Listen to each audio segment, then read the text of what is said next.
दिनेश शर्मा जी हमारे साथ जुड़ चुके हैं, उत्तर प्रदेश के उप मुख्यमंत्री और साथ ही शिक्षा मंत्री भी हैं। बहुत बहुत स्वागत है दिनेश जी आपका न्यूज नेशन पर। धन्यवाद। सर, पहला सवाल तो यही है कि आज सुझाव देना है, आखिरी सुझाव केंद्र सरकार को कि आखिरकार राज्यों की रणनीति क्या है और राज्य सरकारें क्या चाहती हैं, कैसे परीक्षाएं कराना चाहती है सीबीएसई बोर्ड की।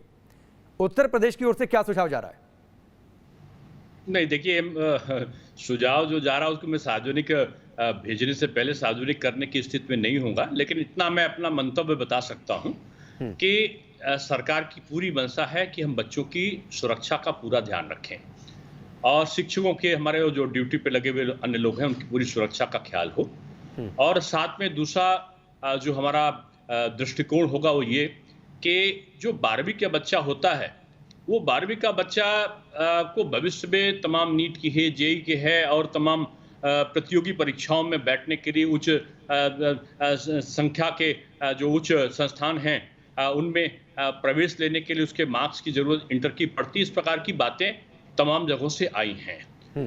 हम सारे विचार मंथन पे जो भी अभी आप चर्चा कर रहे थे उनमें जो सुझाव हैं और जो अलग अलग प्रकार के सुझाव हम लोग से मिले हैं, हमने अभिभावकों से भी, शिक्षकों से भी, जनप्रतिनिधियों से भी, तमाम लोगों से सुझाव आमंत्रित किए थे। मैंने उनसे बात किया था व्यक्तिगत रूप में वर्चुअल मीटिंग के द्वारा और उनसे तमाम जो सुझाव मिले हैं उन सबको हमने रखा भी है केंद्र सरकार के समक्ष। उस दिन माननीय राजनाथ सिंह जी, रमेश पोखरियाल जी और प्रकाश जावड़ेकर जी और स्मृति ईरानी जी की वीडियो कॉन्फ्रेंस थी एक साथ, जिसमें सीबीएसई के इंटर की परीक्षाओं को कराने के बारे में चर्चा आई थी।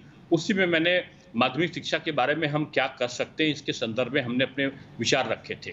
अब दूसरी बात आती है कि आप परीक्षा करा पाएंगे कि नहीं करा पाएंगे। एक प्रश्न बार बार हमसे समाचार पत्रों के संवाददाता या इलेक्ट्रॉनिक चैनल के जो संवाददाता हैं वो पूछते हैं। उनके बारे में मेरा उत्तर यही होता है कि हमने परीक्षा को मार्च में कराने का मन बनाया था, तिथि घोषित की थी, लेकिन पंचायत चुनाव के बारे में हाई कोर्ट का डिसीजन आया तो उसको हम लोगों ने बढ़ाया और बढ़ाने के बाद अप्रैल में किया, 24 अप्रैल को किया। उसके बाद कुछ स्थितियां ऐसी आईं तो हमको बढ़ा के 8 मई को करना पड़ा। हमने इसको, उसके बाद जब स्थितियां दिखाई पड़ी कि कोरोना का संक्रमण बढ़ रहा है तो हमने उसको स्थगित कर दिया है। आज की यथास्थिति ये है कि हाई स्कूल और इंटरमीडिएट दोनों की परीक्षाओं को हमने स्थगित कर रखा है और जो केंद्र सरकार के सुझाव हमको मिले हैं, हमने जो उनको सुझाव दिए हैं, जो हमारा विचार मंथन उनके साथ में हुआ है, जो अध्यापकों के, शिक्षकों का और अभिभावकों का जो विभिन्न प्रकार के हमारे जनप्रतिनिधि उनके जो सुझाव आए हैं, उन सबको हम माननीय मुख्यमंत्री जी और अपने अधिकारियों के साथ में हम बैठक करके हम इन सारे दृष्टिकोणों पर छात्र हितों को देखते हुए और कोरोना की स्थिति को देखते हुए हम लोग अपने विचार रखेंगे, सुझाव रखेंगे और उसके बाद जो भी हित में होगा वो हम निर्णय लेंगे। दिनेश जी, उत्तर प्रदेश में शिक्षा विभाग कैसे चले, रणनीति क्या हो, ये सब कुछ आपके जिम्मे है, आपको तय करना है सबसे बातचीत करके। 12वीं की परीक्षा ऐसी होती है जिसका हम इंटरनल असेसमेंट के आधार पर मार्किंग नहीं कर सकते। सारे एक्सपर्ट्स इस बात का जिक्र कर रहे हैं, तस्दीक कर रहे हैं कि परीक्षा तो होनी चाहिए। समय हम डिसाइड कर सकते हैं कि 2 महीना इंतजार करें, 3 महीने इंतजार करें, किस तरीके से परीक्षा कराई जाए, किस पैटर्न पर परीक्षा कराई जाए। आपकी इस पर क्या राय है? नहीं, देखिए, मैं अगर सार्वजनिक राय दे दूंगा तो वही निर्णय बन जाएगा उत्तर प्रदेश के लिए। लेकिन मैंने एक शब्द जो आपको कहा कि बच्चों का भविष्य भी हमको देखना है और उनका स्वास्थ्य भी देखना है। हम उनके स्वास्थ्य के साथ साथ उनके भविष्य में हम कोई खिलवाड़ ना हो जाए, कहीं हम कोई ऐसा निर्णय ले लें, इस चीज को दृष्टिगत रखते हुए हम अपने विचारों को साझा करेंगे। हम और माननीय मुख्यमंत्री जी और जो हमारे शिक्षा विभाग के अधिकारी और जो एक्सपर्ट्स हैं वो बैठेंगे जब, तो हम इस पे केंद्र सरकार की भी जो उन्होंने अपना एक निष्कर्ष निकाला है उसके आधार पर हम लोग निर्णय लेंगे और निर्णय सर्वग्राही होगा ऐसा मुझे लगता है। और बच्चों की सुरक्षा से एक बात कह दूं कि बच्चों की सुरक्षा से या शिक्षकों की सुरक्षा से कोई समझौता ना हो, इसकी पूरी कोशिश होगी। दिनेश जी, उत्तर प्रदेश ने कोरोना के खिलाफ भी जंग बेहतर तरीके से लड़ी है। जितना बड़ा सूबा है उसके बीच में तमाम पेरेंट्स को इस बात को लेकर आशंका है। कुछ पैनल पर भी हमारी चर्चा हो रही थी आपके जुड़ने से थोड़ी देर पहले कि बच्चे घर से बाहर निकलेंगे, जाएंगे सेंटर तक, सेंटर पर इकट्ठा होंगे, इन तमाम लॉजिस्टिक्स, इस बीच इन्फेक्शन का खतरा, इन सबसे डील कैसे करेंगे? क्योंकि देखिए, परीक्षा आज नहीं तो कल तो होनी है। देखिए, पिछले बार भी हमने जो परीक्षाएं कराई थी उस दौरान भी कोरोना का संक्रमण काल चल रहा था और उसका ये बात है कि प्रभाव उस समय कम था।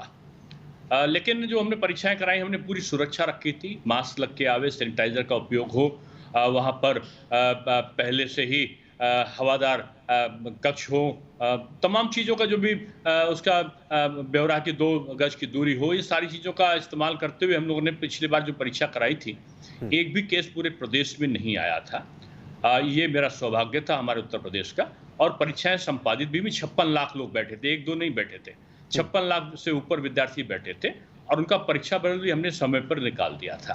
तो इतना तो विश्वास सरकार पे आप रखिए कि हम बच्चों की पूरी चिंता करके और उसके बारे में हम लोग निर्णय करेंगे। हम पूरी कोशिश करेंगे कि जो भी परीक्षाएं हैं उनमें बच्चों के सुरक्षा का पूरा ख्याल हो। इसकी पूरी चिंता प्रदेश को पहले से भी है और ये बात सही है कि इस कोरोना के संक्रमण ने हम सबको पूरी तरीके से सशंकित किया है और इसके जिस प्रकार से लहर ने दुष्प्रभावित किया है पूरे भारतवर्ष को, उसमें और संयम बरतना ये हम सबके लिए जरूरी हुआ है। ठीक है दिनेश जी, जो जानकारी मिली कि पिछली मीटिंग में शायद आप परीक्षा कैसे कराई जाए इन विकल्पों पर चर्चा हुई, कुछ विकल्पों की चर्चा हो रही है कि ऑनलाइन एग्जाम करा लिया जाए या फिर मेजर सब्जेक्ट्स की परीक्षा करा ली जाए, उसके आधार पर असेसमेंट किया जाए, या एक और विकल्प की चर्चा हो रही है कि ऑब्जेक्टिव क्वेश्चंस के आधार पर परीक्षा कराई जाए, OMR शीट को फिल करवाया जाए। इस पर आपके विचार क्या हैं या फिर क्या चर्चा हुई सर? नहीं, CBSE के बारे में इस प्रकार की चर्चा आई थी, लेकिन यहाँ तक उत्तर प्रदेश माध्यमिक शिक्षा बोर्ड का सवाल होगा। 56 लाख विद्यार्थी हैं, उनके पर्चे भी छप चुके हैं और हम एक सेट नहीं, हम 5-6 सेट से ऊपर छापते हैं उसको, और उसके लिए हमको कम से कम 2-3 महीने का समय चाहिए होगा। और साथ में 56 लाख लोगों के लिए ऑब्जेक्टिव एकदम से बना के और तो उसका प्रस्तुत करना, ये उसके लिए 3-4-5 महीने का जो समय लगता है, ये तैयारी हमारी एक जो होती है 6 महीने की तैयारी परीक्षा की होती है, 1-2 दिन की नहीं होती है। तो इसलिए एकदम से हम कोई परिवर्तन कर देंगे परीक्षा के शेड्यूल में, परीक्षा के सर जल्दी से एक आखिरी सवाल का जवाब, ऑनलाइन एग्जाम क्या फिजिबल होगा? आपको लगता है ऐसा एक बेहतर सॉल्यूशन क्या हो सकता है, और अगर ऐसा होता है तो क्या उत्तर प्रदेश तैयार है इसके लिए? नहीं, देखिए, एक विकल्प के तौर पे ऑनलाइन परीक्षा भविष्य में हमारे सामने एक अच्छा विकल्प हो सकता है, लेकिन इसकी तैयारी में भी काफी समय लगना है। 56 लाख बच्चे जहां पर हों, वहां पर एकदम से आप ऑनलाइन कैसे करा देंगे बगैर तैयारी के? अगर हम 4-5 महीना लगने हैं, तो किसी चीज में 3-4-5 महीने लगने हैं, तो हम पूरी परीक्षा करा सकते हैं। ठीक है बाद में दिनेश जी वक्त इतना ही है। हमसे जुड़ने के लिए, बातचीत के लिए बहुत बहुत शुक्रिया। हालांकि आपने ये कहा कि अभी बहुत सारे विचार हैं, जो सुझाव हैं वो आप अभी जाहिर नहीं कर सकते, वो अभी गोपनीय और केंद्र सरकार को भेजेंगे। केंद्र सरकार से जब आखिरी फैसला हो जाएगा उसके बाद वो चीज़ें सामने आएंगी। उम्मीद ये करते हैं कि एक बेहतर फैसला होगा, बच्चों की सुरक्षा को प्राथमिकता में रखते हुए और साथ ही उनका भविष्य का भी ध्यान रखा जाए, भविष्य पर भी उसका बुरा असर ना पड़े। इन दोनों बातों को ध्यान में रखते हुए एक बेहतर फैसला आएगा। बहुत बहुत शुक्रिया हमसे जुड़ने के लिए, बातचीत के लिए। सारे मेहमान भी हमारे साथ जुड़े हुए हैं। यहां पर रुकेंगे ब्रेक के लिए, बहुत जल्द वापस लौटते हैं।